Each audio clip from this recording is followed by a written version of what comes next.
अस्सलाम वालेकुम। बिस्मिल्लाहिर्रहमानिर्रहीम। मस्जिद नबी सल्लल्लाहु अलैहि वसल्लम से अजान की आवाज़ बुलंद हुई तो मदीना के सारे लोग काम छोड़कर मस्जिद की तरफ चल दिए। अजान आज मामूल से जरा पहले हुई थी।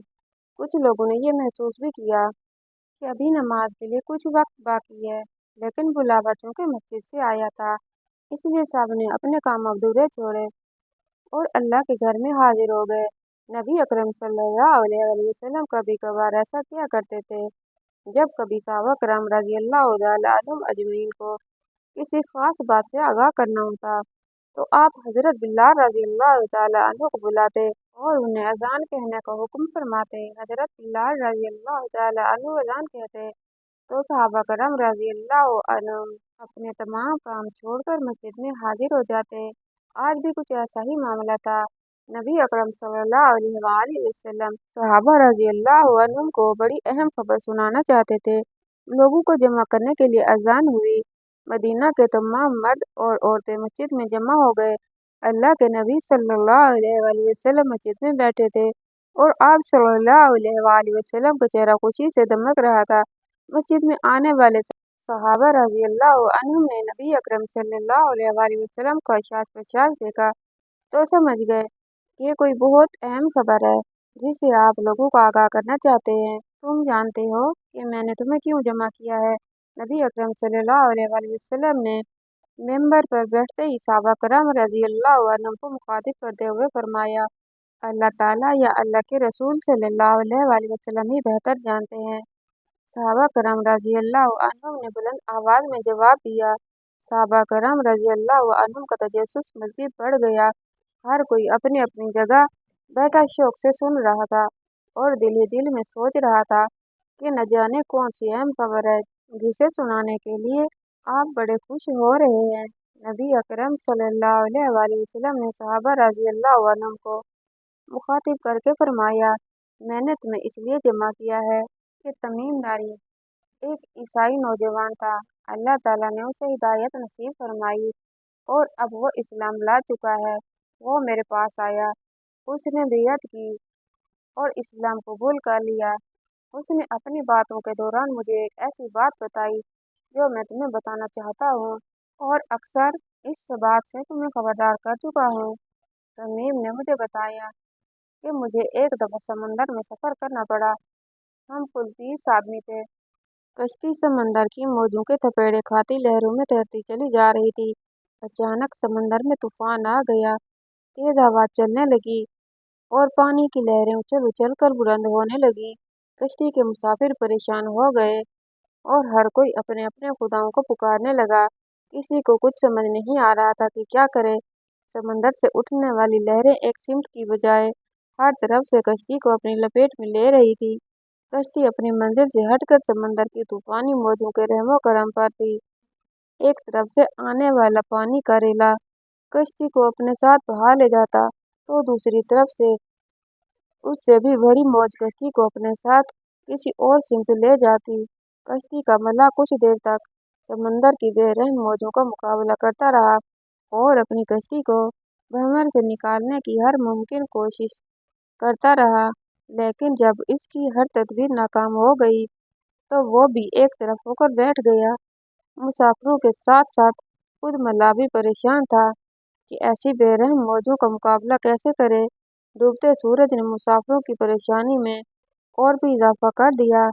सूरज गुरूब होने के करीब था और उसकी रोशनी आहिस्ता आहिस्ता खत्म होती चली जा रही थी। अपनी मंजिल की खबर होती तो रात होने का कोई डर न था, लेकिन अब तो ये खबर भी न थी कि कश्ती किस सिमत जा रही है और समंदर की लहरें कश्ती को कब तक सलामत रहने देंगी। रात हुई और कश्ती उसी तरह समंदर की मचलती लहरों पर डोलती रही।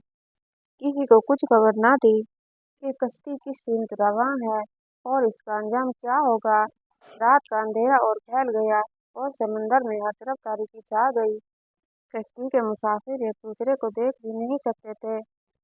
बस एक आवाज़ थी जो आदमी के मौजूद होने का पता देती थी।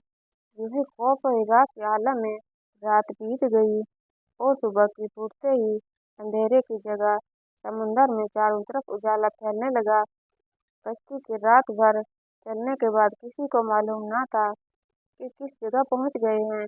रात भर कश्ती हिचकोले खाती पानी की लहरों पर तैरती रही और अब सुबह होने पर भी समंदर की मौजें जिस तरफ पानी का बहाव कर देती, कश्ती उस तरफ चलने लगती। यूं समंदर में फंसे एक दिन और गुजर गया और रात आ गई। फिर रात के बाद दिन और दिन के बाद रात आती रही और कश्ती को समंदर में फंसे पूरे 3 दिन गुजर गए। 3 दिन बाद समंदर में भूले भटके मुसाफिरों को दूर कहीं ऐसा नजर आया जैसे कुछ दरख्त समंदर में खड़े हों। मुसीबत में फंसे इन मुसाफिरों के लिए वो दरख्त जिंदगी की नई उम्मीद बन गए। डूबते को तिनके का सहारा कि मुश्ताक कश्ती के मुसाफिर जो मौत की उम्मीद कर बैठे थे, उनके चेहरों पर अब जिंदगी की मुसरतें दौड़ रही थी। कश्ती और करीब हुई तो दरख्त वादे दिखाई देने लगे। सूरज गरूब होने के करीब था और मल्लाह 3 दिनों में मिलने वाला पहला मौका नहीं खोना चाहता था। उसे डर था कि अगर रात हो गई तो कीमत का अंदाजा लगाना मुश्किल हो जाएगा। कश्ती आहिस्ता आहिस्ता दरख्तों की तरफ बढ़ती रही। दरख्त और करीब हुए तो मुसाफिरों को ये जानकर बहुत खुशी हुई कि ये समंदर में कोई जजीरा है। मल्लाह की मेहनत पर आई और अभी सूरज मुकम्मल गुरूब ना हुआ था कि कश्ती जजीरे के करीब पहुंच गई। सब मुसाफिरों ने जजीरे पर कदम रखते ही सूखा सांस लिया। 3 दिन तक वो जिंदगी और मौत की कश्मकश में थे। अब मौत का खौफ कुछ कम हुआ तो उनको राहत और सुकून के कुछ लम्हात मुयस्सर आ गए थे। इस खुशी में वो उस पुरअसरार जजीरे को देख रहे थे। सूरज गरूब हो रहा था और अंधेरा छा रहा था। गरूब होते सूरज ने उन्हें मगरिब मशरिक की सिमतों की पहचान करवा दी थी, लेकिन उन्हें ये खबर न थी कि वो किस जगह मौजूद हैं। मुसाफिरों को जजीरे पर उतरे अभी ज्यादा देर ना गुजरी थी कि दरख्तों के दरमियान से एक अजीबोगरीब किस्म का जानवर नमूदार हुआ।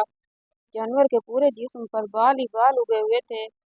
बाल इस कदर लंबे और घने थे कि ये मालूम ही ना होता था कि जानवर का अगला हिस्सा कौन सा है और पिछला हिस्सा कौन सा। सारे मुसाफिर पुरअसरार जजीरे पर इस अजीबोगरीब जानवर को देखकर हैरान और परेशान हो गए। हाय अफसोस, ये क्या भला है? एक मुसाफिर ने ताज्जुब से देखते हुए दूसरे मुसाफिर से पूछा, जो खुद भी हैरानी में डूबा हुआ था। जानवर ने मुसाफिर की ये बात सुन ली थी। मुसाफिर तो कुछ न बोला, अलबत्ता जानवर ने जवाब देते हुए कहा, मैं जासूस हूँ। जानवर ने इंसानी जबान में बात की तो मुसाफिर और भी परेशान हो गए। कुछ मुसाफिर तो ये सोचकर निढाल हो गए कि हो न हो ये शैतान है और हमारे सामने आ गया है। तुम्हारी जासूसी का क्या मकसद और तुम किसके लिए जासूसी करते हो? एक मुसाफिर ने हिम्मत करके उस जानवर से पूछा, मैं जिसके लिए जासूसी करता हूँ वो तुमसे मिलने का बहुत इश्तियाक रखता है और तुमसे बातें करना चाहता है, लिहाजा तुम मेरे साथ चलो। मुसाफिरों को हैरत लम्हा ब लम्हा बढ़ती चली जा रही थी। अब न जाने वो क्या बला है जिसकी तरफ से ले जाने वाला है। तमाम मुसाफिर चुपचाप उसके पीछे हो लिए। जानवर दरख्तों के दरमियान बने रास्ते से होता हुआ एक पुराने महल के सामने जा खड़ा हुआ। महल को चारों तरफ से बुलंद व बाला दरख्तों ने घेर रखा था। मुसाफिरों ने परेशान नजरों से उसकी तरफ देखा और फिर जानवर की तरफ सवालिया निगाहों से देखने लगे। अजीबोगरीब जानवर ने फिर हरकत की और बड़े बड़े दरवाजों से गुजरते हुए मुसाफिरों को महल के अंदर ले गया। महल के अंदर एक बहुत बड़ा आदमी जंजीरों में जकड़ा हुआ था। इससे पहले इतनी बड़ी कदो-कामत और हैबत वाला आदमी उन्होंने कभी न देखा था। वो आदमी घुटनों तक लोहे में जकड़ा हुआ था और उसके दोनों हाथ जंजीरों से गर्दन के साथ बंधे हुए थे। उसने मुसाफिरों को देखते हुए एक जोरदार झटका दिया और जंजीरों से आज़ाद होने की कोशिश की, लेकिन मजबूत और ताकतवर जंजीरों ने उसकी ये ख्वाहिश पूरी न होने दी। मुसाफिर वर्ताए हैरत में डूब गए। ये जजीरा उनके लिए इस कदर पुरअसरार था कि हर कदम पर उन्हें किसी न किसी परेशान कुन हैरतनाक मरहले से दोचार होना पड़ रहा था। कमबख्त, तुम क्या चीज़ हो? एक मुसाफिर ने जंजीरों में जकड़े हुए उस कबीह सूरत और हैबतनाक आदमी से पूछा। मैं क्या हूँ और कौन हूँ? یہ تو تم جان ہی لوگے، پہلے یہ بتاؤ تم کون ہو؟ اس نے سوال کرنے والے مسافر کو جواب دیا، ہم عرب کے لوگ ہیں، لہم اور جذام کے قبیلوں سے ہمارا تعلق ہے۔ ہم سب سمندر میں سفر کر رہے تھے کہ اچانک سمندر میں طوفان آ گیا اور ہماری کشتی بھنور میں پھنس گئی۔ سمندر میں پھنسے 3 دن گزر گئے، بالآخر ایک روز ہم اس جزیرے پر آ اترے۔ مسافر کے خاموش ہوتے ہی زنجیروں میں جکڑا آدمی بولا، صحرا مجھے نخلستان بیسان کے متعلق تو بتاؤ، ان کے متعلق کیا جاننا چاہتے ہو؟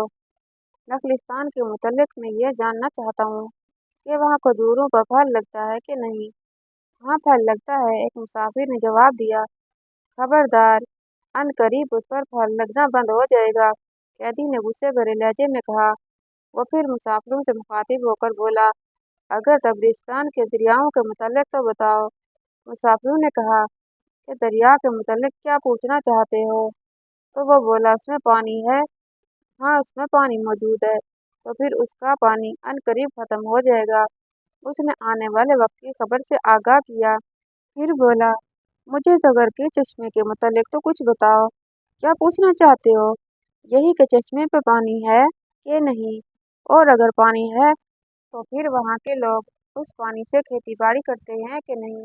اس میں پانی ہے اور اس پانی سے وہاں کے لوگ کھیتی باڑی کرتے ہیں۔ اچھا ذرا مجھے نبی محمد صلی اللہ علیہ وآلہ وسلم کے متعلق تو آگاہ کرو۔ انہوں نے مکہ سے اپنی دعوت کا آغاز کیا اور اب وہ مکہ سے نکل کر مدینہ میں موجود ہیں۔ کیا وہ عرب کے لوگوں کے ساتھ کوئی لڑائی لڑے؟ ہاں، عربوں نے لڑائی میں اس کے ساتھ کیا سلوک کیا؟ لڑائی میں وہ عربوں پر غالب رہے اور بہت سے عربوں نے تو ان کی اطاعت بھی کر لی ہے اور اب وہ خود ان کی تابعداری بھی رکھتے ہیں۔ یہ سنتے ہی وہ غصے سے پھنکارا اور زنجیروں کو جھٹکا دیا، پھر مسافروں کو مخاطب کر کے بولا، اب میں تم کو خود کے متعلق بتانا چاہتا ہوں۔ میں دجال ہوں اور تمہاری باتوں سے یہ معلوم ہوتا ہے کہ مجھے یہاں قید سے جلد چھٹکارا ملنے والا ہے۔ لگتا ہے کہ وہ زمانہ قریب آ گیا ہے جب مجھے یہاں سے نکلنے کی اجازت ملے گی۔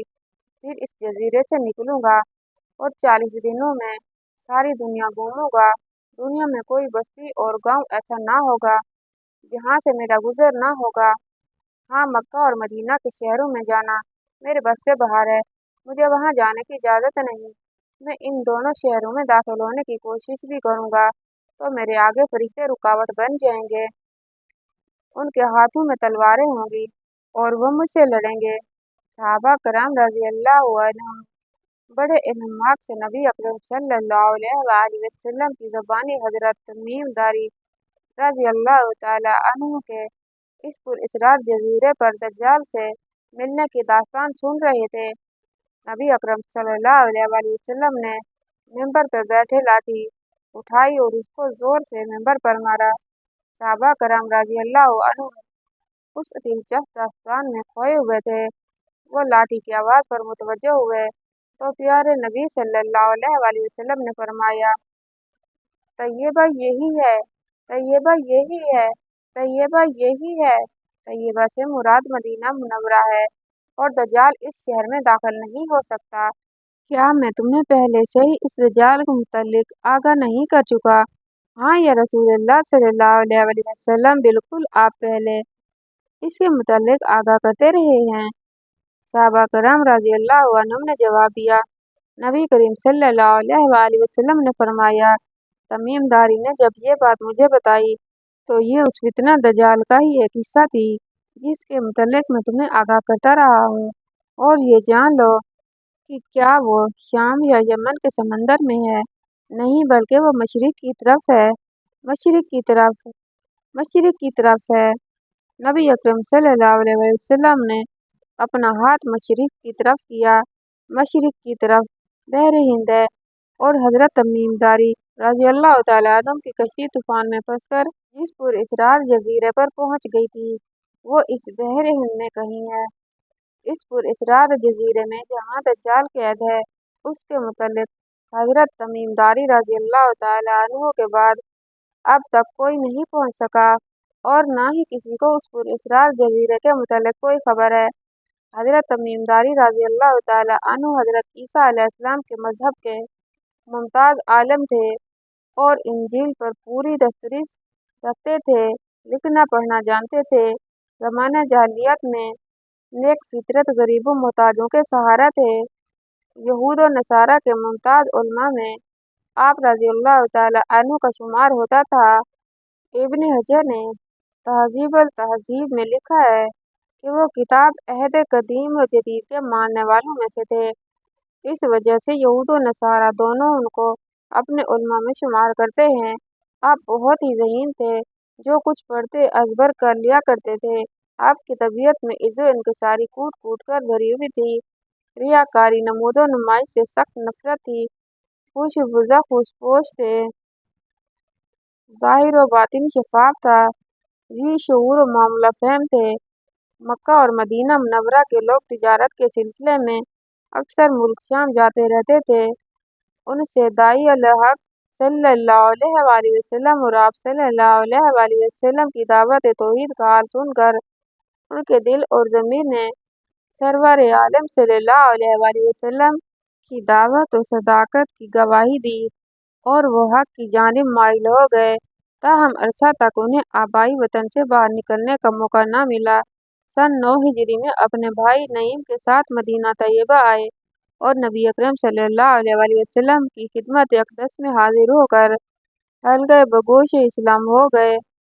मुताअख़िरुल इस्लाम होने के बावजूद उनका शुमार फ़ुज़ला सहाबा रज़ियल्लाहु अन्हुम में होता है। इस्लाम लाने के बाद उन्होंने मदीना तैयबा में रिहाइश अख्तियार कर ली।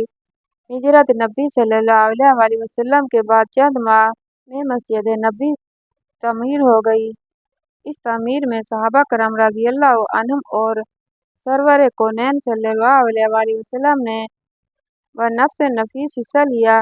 ये मस्जिद हर किस्म के तकल्लुफ़ात से खाली और इंतहाई सादगी का मज़हर थी।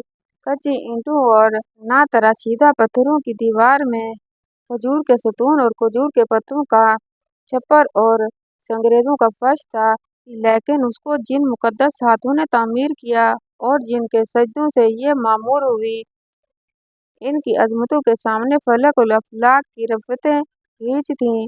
साल हर साल तक मस्जिद नबवी में रोज़ अव्वल की सी सादगी कायम रही, यहाँ तक कि रात को रोशनी का भी कोई एहतमाम नहीं होता था। सहाबा चाँद या सितारों की रोशनी में नमाज अदा करते।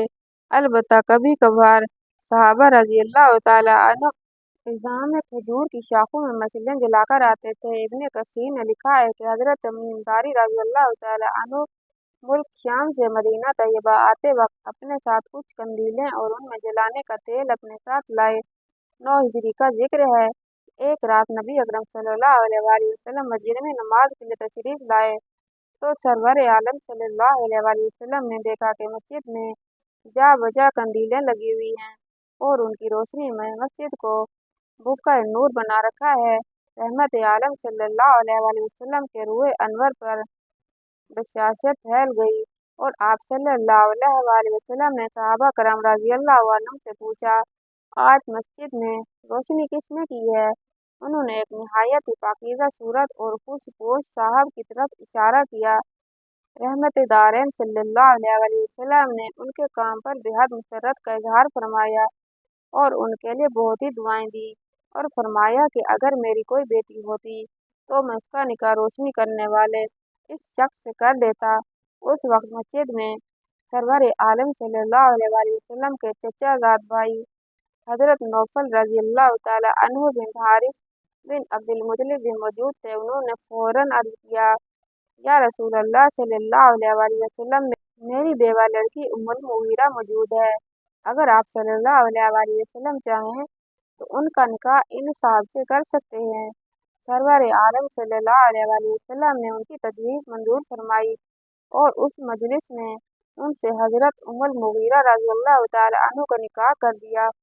ये खुशबख्त जिन्होंने सबसे पहले मस्जिद नबी में बाकायदा रोशनी का एहतमाम किया और रहमत दारैन सल्लल्लाहु अलैहि वसल्लम को इस कदर मसरूर किया कि सरवर आलम सल्लल्लाहु अलैहि वसल्लम ने न सिर्फ उनको अपनी दुआओं से नवाजा बल्कि अपनी भतीजी का निकाह भी उनसे कर दिया।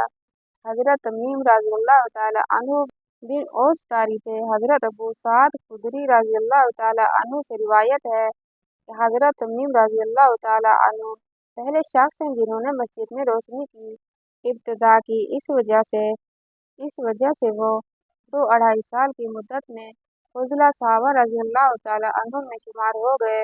غزوہ تبوک کے سوا تمام غزوات نبی گزر چکے تھے۔ معلوم ہوتا ہے کہ انہوں نے غزوہ تبوک میں شرکت کا شرف حاصل کیا ہوگا۔ علامہ ابن سعد رضی اللہ تعالیٰ عنہ کہتے ہیں کہ جن صحابہ کرام رضی اللہ تعالیٰ عنہم نے عہد رسالت میں قرآن مجید جمع کیا، حضرت تمیم داری رضی اللہ تعالیٰ عنہ بھی ان میں شامل تھے۔ حضرت تمیم داری رضی اللہ تعالیٰ عنہ کو قرآن مجید سے خاص شغف تھا اور صحبت نبی صلی اللہ علیہ وسلم سے خوب استفادہ حاصل کیا اور قرآن مجید کے علماء میں شمار ہونے لگے۔ رحمت دارین صلی اللہ علیہ وسلم نے حضرت تمیم داری رضی اللہ تعالیٰ عنہ کو گزارے کے لیے ملک شام میں ایک گاؤں نون بطور جاگیر مرمت فرمایا تھا اور اس کا تحریری فرمان بھی لکھ دیا تھا کہ ملک شام فتح ہونے سے پہلے ہی اس کی اراضی میں جاگیر عطا کرنا خصوصیات نبی سے ہے، اور بعض محدثین نے اسے معجزات نبی صلی اللہ علیہ وسلم میں شمار کیا ہے۔ حضرت تمیم داری رضی اللہ تعالیٰ عنہ حقوق اللہ کے ساتھ ساتھ حقوق العباد کا بھی پورا خیال رکھتے تھے اور ہمیشہ ہادی برحق صلی اللہ علیہ وسلم کے اس ارشاد مقدس کو اپنے پیش نظر رکھتے تھے کہ تم میں سے بہترین انسان وہ ہے جو مخلوق خدا کو نفع پہنچائے۔ حافظ ابن حجر کا بیان ہے کہ حضرت عمر فاروق رضی اللہ تعالیٰ عنہ کے عہد خلافت میں ایک دفعہ ایک جگہ کے مقام پر ایک جگہ آگ بھڑک اٹھی۔ اس آگ کے پھیل جانے سے کھجور کے باغوں کو نقصان کا خطرہ تھا۔ حضرت عمر فاروق رضی اللہ تعالیٰ عنہ حضرت تمیم داری رضی اللہ تعالیٰ عنہ کے پاس تشریف لے گئے اور ان کو اس واقعہ کی اطلاع دی۔ حضرت تمیم داری رضی اللہ تعالیٰ عنہ فوراً مقام ہیرا گئے اور اپنی جان تکلیف میں ڈال کر آگ بجھا دی۔ ان کا یہی جذبہ خیر تھا کہ جس کی بنا پر امیر المومنین حضرت عمر فاروق رضی اللہ تعالیٰ عنہ نے ان کو خیر اہل مدینہ کے خطاب سے نوازا اور وہ لوگوں میں بڑی عزت و احترام کی نظروں سے دیکھے جاتے تھے۔ انہوں نے جو مسجد نبوی میں روشنی کرنے کا آغاز کیا وہ آخر تک ان کی یاد تازہ کرتا رہے گا۔ حضرت تمیم داری رضی اللہ تعالیٰ عنہ کی اولاد میں ایک بیٹی حضرت رقیہ رضی اللہ تعالیٰ عنہ تھی۔ یہ عظیم صحابی رسول اللہ صلی اللہ علیہ وسلم 40 ہجری میں ملک شام کے گاؤں جرون میں اللہ تعالیٰ کو پیارا ہو گیا اور اسی گاؤں میں محو استراحت ہے۔ اگر ویڈیو اچھی لگی ہو تو ویڈیو کو لائک اور چینل کو سبسکرائب کر دیجیے گا۔ اللہ حافظ۔